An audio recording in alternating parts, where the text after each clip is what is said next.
नमस्कार साथियों, इस डिजिटल प्लेटफॉर्म पर आपका हार्दिक स्वागत, अभिनंदन। विद्यार्थियों, आज हम चर्चा करेंगे भारतीय संविधान का विकास कैसे हुआ इसके ऊपर। तो टॉपिक का नाम क्या रहेगा? संवैधानिक विकास। देखिए विद्यार्थियों, ये जो टॉपिक है ये बहुत ही इंपॉर्टेंट टॉपिक होता है। वैसे तो जब इंडियन हिस्ट्री का जो मॉडर्न पार्ट वाला पार्ट पढ़ते हैं उसका जब अंतिम चैप्टर पढ़ा जाता है उस समय इस चैप्टर को पढ़ना होता है। या फिर पॉलिटिकल साइंस का जब शुरुआत करते हैं तो पॉलिटिकल साइंस का जो पहला चैप्टर है वो यही होता है, संवैधानिक विकास। अब क्या होता है, ये टॉपिक थोड़ा कुछ विद्यार्थियों को बोरिंग टाइप का लगने लग जाता है क्योंकि उन्होंने इसका पहले सही ढंग से अध्ययन नहीं किया। और ज्यादातर जो टीचर्स होते हैं वो आपको संविधान सभा से या संविधान का निर्माण कैसे हुआ वहां से पढ़ाना शुरू कर देते हैं। तो विद्यार्थियों, ये जो टॉपिक है इस टॉपिक में जैसे आपने 1935 का भारत शासन अधिनियम देखा है, 1919 का मांटेग्यू चेम्सफोर्ड सुधार अधिनियम है, 1909 का मार्लिमेंटो सुधार अधिनियम है, उसके बारे में जानेंगे हम। उसके अलावा जैसे जब जब अंग्रेजों का हमारे ऊपर शासन रहा तो उस समय कैसे हमारे संविधान का विकास हुआ उसके बारे में जानेंगे। क्योंकि पहले हमारे ऊपर ईस्ट इंडिया कंपनी का शासन था, फिर 1857 क्रांति जैसे होती है तो उसके बाद में ब्रिटिश ताज का शासन हो जाता है। होने को तो अंग्रेजों का ही होता है लेकिन सत्ता अलग लोगों के हाथ में चल जाती है। पहले ईस्ट इंडिया जो कंपनी होती है उसके हाथों में होती है। वो तो उस समय कौन कौन से कानून बने और उनका हमारे संविधान के विकास में क्या क्या योगदान है उन सबको हम पढ़ेंगे। साथ ही में ब्रिटिश ताज यानी महारानी विक्टोरिया का जब शासन शुरू होता है उसके बाद में कौन कौन से कानून बने और उनका क्या रोल है संवैधानिक विकास में, उन सब पॉइंट को हम देखेंगे। तो देखिएगा विद्यार्थियों, सबसे पहले क्या लिखा हुआ है, भारत का संवैधानिक विकास या इसको ऐतिहासिक पृष्ठभूमि के नाम से भी जानते हैं। हमारे जो संविधान की पृष्ठभूमि क्या रही है उसको भी जानना होता है। तो इसमें लिखा हुआ है कि भारत में संवैधानिक व्यवस्था का निर्माण क्रमिक विकास का परिणाम है जो कि ब्रिटिश शासन के दौरान हुआ था। मतलब हमारे संविधान का विकास शुरू होना कहां से हो गया था, जब हम अंग्रेजों के गुलाम थे, ब्रिटिश के गुलाम थे हम, उसी समय इसका शुरुआत हो जाती है विद्यार्थियों। हालांकि हमारा जो संविधान बन के तैयार हुआ वो कब तैयार हुआ था, 26 नवंबर 1949 को तैयार हुआ और 26 जनवरी 1950 को पूर्णतः वो लागू हो गया विद्यार्थियों। और जो हमारा संविधान है उसमें 395 आर्टिकल है, 22 भाग है, वो सारी बातें हम बाद में चर्चा करेंगे। लेकिन उसका विकास तो देख ले वो बना कैसे है। तो देखो क्या लिखा हुआ है, भारत में संवैधानिक व्यवस्था का निर्माण एक क्रमिक विकास है, मतलब क्रमबद्ध तरीके से इसका विकास हुआ है। ब्रिटिश ईस्ट इंडिया कंपनी का गठन की बात करें तो इसका गठन कब हुआ था, 1599 में इसका गठन हो गया था। गठन इसका हुआ विद्यार्थियों यूरोप में। कहां हुआ? यूरोप में। लेकिन ये काम किधर करती थी? ईस्ट की तरफ यानी कि पूर्वी देशों की तरफ काम करती थी, यानी कि भारत में आई थी ये बाद में। तो देखो इसके गठन की बात आए तो 1599 में इसका गठन हो गया था। और गठन कहां पर किया गया था? ब्रिटेन में किया गया था। और ब्रिटेन कहां पड़ता है? यूरोप महाद्वीप में पड़ता है। और इंडिया कौन से महाद्वीप में है? तो इंडिया एशिया महाद्वीप में है। तो अगर आप उस मैप में देखेंगे, आगे मैं आपको मैप भी बताने वाला हूं, वर्ल्ड का मैप देखेंगे तो अगर यूरोप से अगर भारत की स्थिति देखते हैं तो पूर्व में आती है, तो फिर भारत की तरफ करने के लिए व्यापार आएगी। तो इसलिए इन कंपनी का नाम क्या रखा? ईस्ट इंडिया कंपनी, मतलब पूर्व की ओर व्यापार करने वाली कंपनी। देखिए ये कंपनी भारत में व्यापार करने के लिए कब आई? देखो दो तीन सवाल बनते हैं। एक तो कंपनी का गठन कब हुआ? तो 1599 में। और भारत में कब आई थी ये? 1600 ईस्वी में आई थी विद्यार्थी, ये लिखा हुआ 1600 ईस्वी में। और जिस समय इस कंपनी का गठन हुआ तो उस समय ब्रिटेन की जो सम्राट था या ब्रिटेन की जो महारानी थी वो कौन थी? कई बार ये भी प्रश्न बनता है। तो वो थी महारानी एलिजाबेथ। कौन थी? महारानी एलिजाबेथ। और उस समय भारत में शासन किसका था? जिस समय 1599 या 1600 ईस्वी की बात करें तो उस समय भारत में शासन किसका था? मुगलों का था विद्यार्थियों। दिल्ली का जो ताज था वो किसके हाथों में था? मुगलों के हाथ में। मुगलों का जो शासक था वो था अकबर। कौन था विद्यार्थियों? अकबर, मुगल बादशाह अकबर, ये लिखा हुआ यहां पर। इनकी सबकी कुछ इमेज भी दिखा देता हूं। ये जो इमेज है वो अकबर की है विद्यार्थी, मुगल बादशाह अकबर की है। और ये है महारानी एलिजाबेथ। कौन है? महारानी एलिजाबेथ। और ये जो पिक्चर दिखाई दे रही है आपको ये ईस्ट इंडिया कंपनी की है। किसकी है? ईस्ट इंडिया कंपनी की है ये पिक्चर। और ये एलिजाबेथ है और ये अकबर है। आगे देखो, अब ईस्ट इंडिया कंपनी की तरफ से भारत में देखो कौन आया। 1608 में पहले सर हॉकिंस आए थे और उस समय भारत में मुगल सत्ता चेंज हो जाती है। मुगल अकबर की जगह पर कौन बन जाते हैं? जहांगीर बन जाते हैं। तो जहांगीर के समय 1608 में कौन आए थे? सर हॉकिंस आए थे। लेकिन विद्यार्थियों उनको भारत में व्यापार करने की अनुमति नहीं दी थी जहांगीर ने। तो फिर उसके बाद में ईस्ट इंडिया कंपनी की तरफ से दूसरे व्यक्ति को भेजा जाता है। और वो किसको भेजा जाता है? सर टॉमस रो को। और कब भेजा गया था सर टॉमस रो को? 1615 में भेजा गया था। और उस समय भी जहांगीर का ही शासन था, और उस समय इसने इसको परमिशन दे दी थी, भारत में व्यापार करने की अनुमति दी थी। और डेट पूछ ली जाए तो 10 जनवरी 1616 को मिली थी, क्योंकि लास्ट समय आया था 1615 में। और हालांकि आप इसको भी देख सकते हैं, भारत आया ईस्ट इंडिया कंपनी का पहला जहाज 24 अगस्त 1608 को तक तट पर आया। ये सारी बातें इसमें लिखी हुई है विद्यार्थियों, आप इसको देख सकते हैं। आगे देखो, अब इसमें क्या हमें कुछ युद्धों के बारे में भी जानना है। अब हिस्ट्री तो हम पूरी पढ़ नहीं रहे जो सारा युद्ध बता दे, किधर से युद्ध किधर हुआ, क्या सारी कौन कौन सी तलवारें चली, कितने सैनिक वगैरह थे, वो सारी चर्चा हम नहीं करेंगे, वो इतिहास विषय के अंतर्गत की जाती है। हम पॉलिटिकल साइंस की दृष्टि से इस चैप्टर को पढ़ रहे हैं। तो इसमें जैसे कुछ युद्ध हुए, प्लासी का युद्ध 1757 में आपने सुना ही है, बक्सर का युद्ध 1764 में, इनके बारे में कुछ बेसिक जानकारी जान लेते हैं, क्योंकि वहां से लगभग ईस्ट इंडिया कंपनी की शुरुआत हो जाती है, प्रशासन में इंटरफेयर करना चालू कर देते हैं। और सबसे पहले भारत में कौन से क्षेत्र से ये शुरुआत करते हैं, तो ये बंगाल क्षेत्र से शुरुआत करते हैं प्रशासनिक मामलों में हस्तक्षेप करना। हालांकि उससे पहले दक्षिण भारत में पहले ही आगे थे। तो देखो 23 जून 1757 को बंगाल के जो नवाब थे सिराजुद्दौला तथा अंग्रेज जो शासक है, अंग्रेजों की तरफ से जो युद्ध लिया लॉर्ड क्लाइव ने, किसने लड़ा विद्यार्थियों, लॉर्ड क्लाइव, कई जगह रॉबर्ट क्लाइव भी मिलता है, उनके मध्य एक युद्ध होता है। और उस युद्ध का नाम क्या है, प्लासी का युद्ध। क्या नाम है, प्लासी का युद्ध। और जिसमें अगर जीत की बात करें, जीते कौन थे प्लासी के युद्ध में, तो अंग्रेज जीते थे। कौन जीते थे, अंग्रेज जीते थे। तो ये युद्ध स्थल कहां पड़ता है, ये नदिया जिला में पड़ता है। और नदिया जिला वर्तमान में कहां है, वेस्ट बंगाल में है। कहां है, वेस्ट बंगाल में है।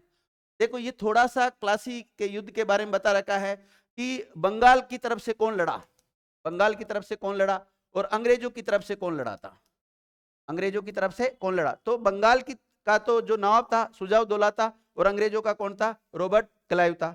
अगर इसमें बात करें इनमें प्रधान सेनापति कौन था, तो इसका जो सिराजुद्दौला का प्रधान सैनिक था वो था मीर जाफर। कौन था, मीर जाफर था। और इसके प्रधान सेनापति की बात करें तो मेजर किलपैट्रिक था।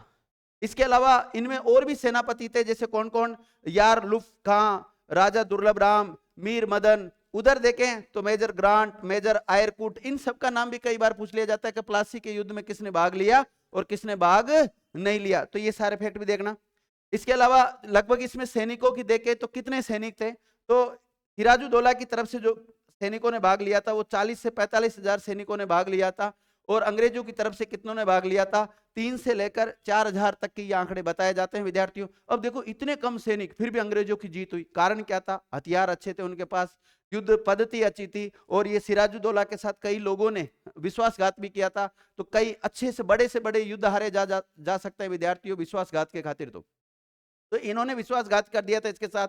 अगर तोपों की बात करें कि इसमें तोपें कितनी थी, तो इनके पास 50 थी, बल्कि इनके पास कितने थे, 12 थे। ये सारे बहुत सारे आंकड़े आते हैं। और हताहत हुए इसमें लगभग 500 सैनिक मारे गए। और इधर कितने जवान मारे गए थे, मात्र 27 जवानों शहीद होना बताते हैं। ऐसे कुछ आधिकारिक आंकड़े हैं, उनके अनुसार है ये। लेकिन आपको तो क्या याद रखना है कि प्लासी का युद्ध किसके बीच में हुआ था, अंग्रेजों के मध्य और बंगाल का जो नवाब था सिराजुद्दौला, इनके मध्य हुआ था। और कब हुआ था, 1757 में। इतना याद रख लेना यहाँ पर। तो देखिए इसके बाद में एक और युद्ध होता है 1764 में, जिसे हम बक्सर का युद्ध कहते हैं। प्रॉपर डेट पूछी जाए तो 22 अक्टूबर 1764 को बक्सर का युद्ध हुआ विद्यार्थियों। कौन सा, बक्सर का युद्ध हुआ। और अंग्रेजों की तरफ से जो भाग लिया था वो हेक्टर मुनरो ने, और बंगाल की तरफ से अब जो भाग ले रहे हैं वो मीर कासिम भाग ले रहे हैं।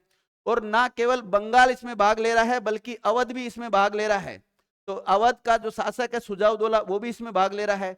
और भारत का जो मुगल बादशाह है जिसका नाम शाह आलम सेकंड है, वो भी इस युद्ध में भाग लेता है। तो तीनों एक तरफ है, अवध का शासक, बंगाल का शासक और मुगल बादशाह, ये तीनों तो एक तरफ है। और एक तरफ अंग्रेज है। और अंग्रेजों की सेना का जो नेतृत्व कर रहा है वो हेक्टर मुनरो कर रहा है विद्यार्थियों।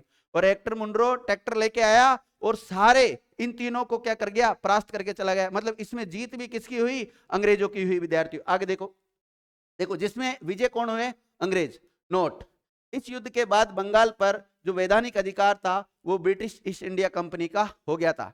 हालांकि 1757 का जब प्लासी का युद्ध होता है, उसी समय में उसका जो बंगाल का नवाब था उसकी हार हुई। तो उसी समय अंग्रेजों का इंटरफेयर वहां चालू हो गया था। लेकिन जो अधूरा काम छूट गया था प्लासी के युद्ध में, वो पूरा काम किस में हो जाता है, बक्सर के युद्ध में हो जाता है। तो दोनों की डेट याद रखना, बक्सर का युद्ध होता है 1764 में और प्लासी का युद्ध होता है 1757 में। देखिए एक तरफ इस प्लासी के युद्ध में बारे में बता रखा है किस किस के बीच में हुआ। एक तरफ अंग्रेज है जिसकी, और एक तरफ ये 3 शासक है, मीर कासिम जो कि बंगाल का नवाब है, अवध का शासक सुजाउद्दौला है, शाह आलम द्वितीय मुगल बाद सम्राट है। इसके बारे में मैंने बता दिया था आपको पहले। देखिए बंगाल में जो दवे शासन की व्यवस्था है वो कब से कब तक चली, 1765 से लेकर 1772 तक चली। अगर लॉर्ड क्लाइव की बात करें तो लॉर्ड क्लाइव का जो शासन काल रहा है वो कब से कब तक रहा है, पहली बार इनका गवर्नर के रूप में रहे 1757 से 60 तक, दोबारा बने विद्यार्थी 1765 से 1772 तक। इसके बाद में जब ये बक्सर का युद्ध हो जाता है 1764 में, तो उसके बाद में एक संधि होती है और उस संधि का नाम होता है इलाहाबाद की संधि। कौन सी? इलाहाबाद की संधि। और इलाहाबाद की संधि होती विद्यार्थियों 1765 में। कई बार पूछा जाता है कि इलाहाबाद की संधि कब हुई, 1765 में। देखो प्रारंभ में कंपनी व्यापारिक उद्देश्यों तक ही सीमित थी, लेकिन बाद में 1765 में कंपनी ने बंगाल, बिहार और उड़ीसा के दीवानी यानी कि राजस्व का जो अधिकार था वो भी प्राप्त कर लिया। तो कब से इसने वो अधिकार प्राप्त किया था विद्यार्थियों, ये आपको संधि का नाम पता होना चाहिए, इलाहाबाद की संधि के बाद। देखो ये इलाहाबाद की संधि कब हुई, 1765 में। कई बार पूछ लिया जाता है।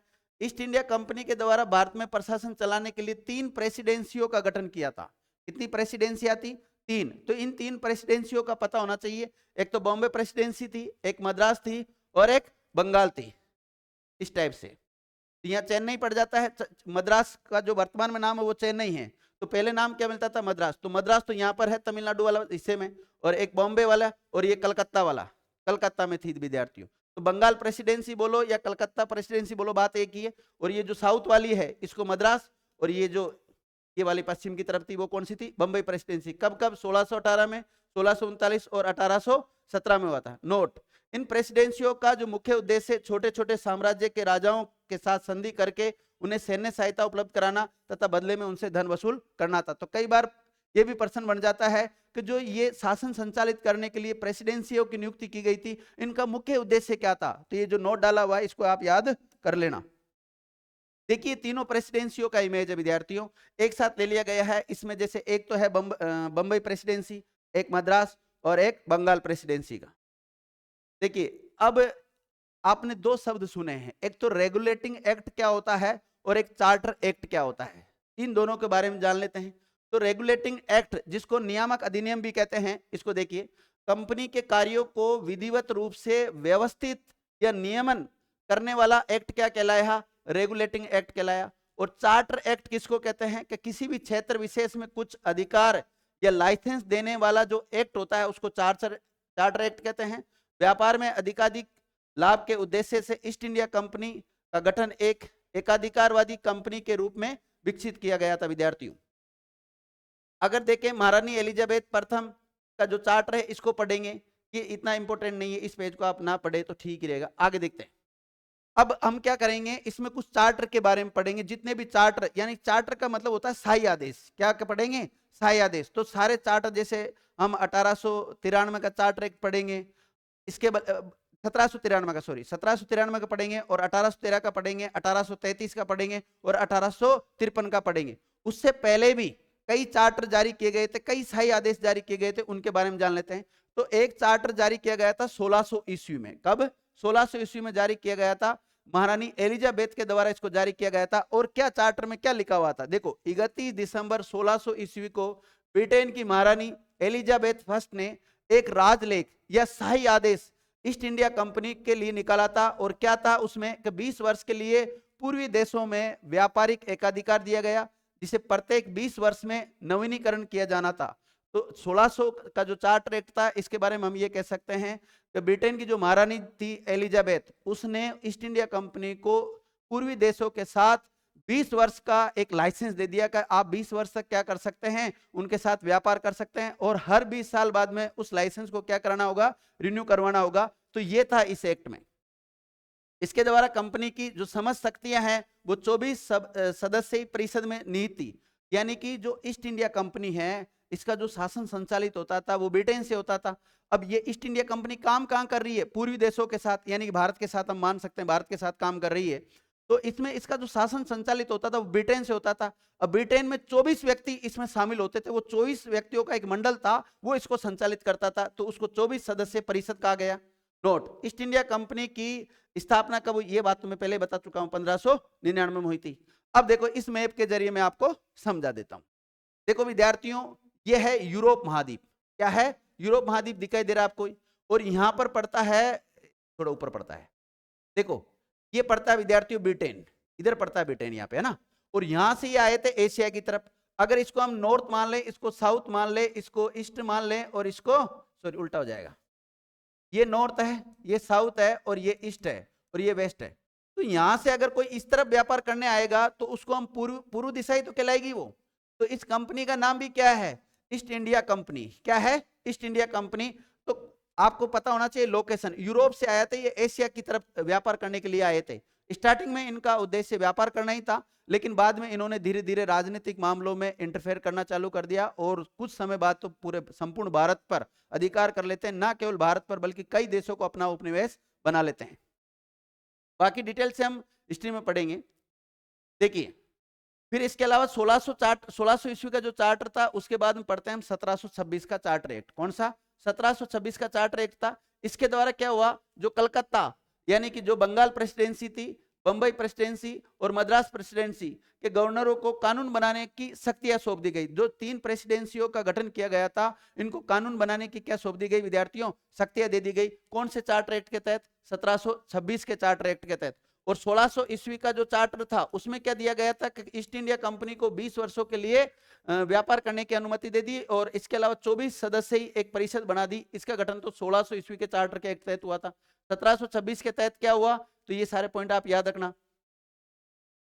इसके अलावा अगर हम संवैधानिक विकास को देखें तो 2 भागों में बांट सकते हैं, 1757 से लेकर 1857 तक, और दूसरा 1858 से लेकर जब भारत स्वतंत्र हुआ तब तक। तो पहला पॉइंट जो आता है, भारत के संवैधानिक इतिहास को 2 भागों में विभक्त किया गया। पहला, ब्रिटिश ईस्ट इंडिया कंपनी के अंतर्गत, इसको हम देखें तो शुरुआत से, या ले सकते हैं 1757 से लेकर 1857 तक। तो इसके दौरान कौन कौन से कानून बने? तो इसके दौरान जो कानून बने, एक तो रेगुलेटिंग एक्ट 1773, या इसको हम नियामक अधिनियम बोलते हैं, इसके बारे में पढ़ेंगे। ये एक चार्ट है का आपको इस संवैधानिक विकास में पढ़ना क्या क्या है। इसके अलावा सेटलमेंट एक्ट आता है 1781, जिसको अनुपूरक एक्ट भी कहते हैं, इसके बारे में पढ़ना होता है। इसके अलावा 2 बिल है, बिल विद्यार्थियों ये भी इंपॉर्टेंट है, दोनों बिल कौन कौन से? एक तो डंडास बिल है और एक फॉक्स इंडिया बिल है। दोनों ही जो बिल आए थे वो 1783 में आए थे। ये भी कब आया? 1783। इसके अलावा हम पिट्स इंडिया एक्ट के बारे में पढ़ते हैं। किसके बारे में पढ़ते हैं? पिट्स इंडिया एक्ट के बारे में पढ़ते हैं, और पिट्स इंडिया एक्ट जो आया था वो 1784 में आया। इसके अलावा 1786 का अमेंडमेंट एक्ट है। इसके अलावा 1793 का चार्टर एक्ट है, और चार्टर एक्ट 1813 का पढ़ेंगे, और चार्टर एक्ट 1833 का पढ़ेंगे, और चार्टर एक्ट 1853 का पढ़ेंगे।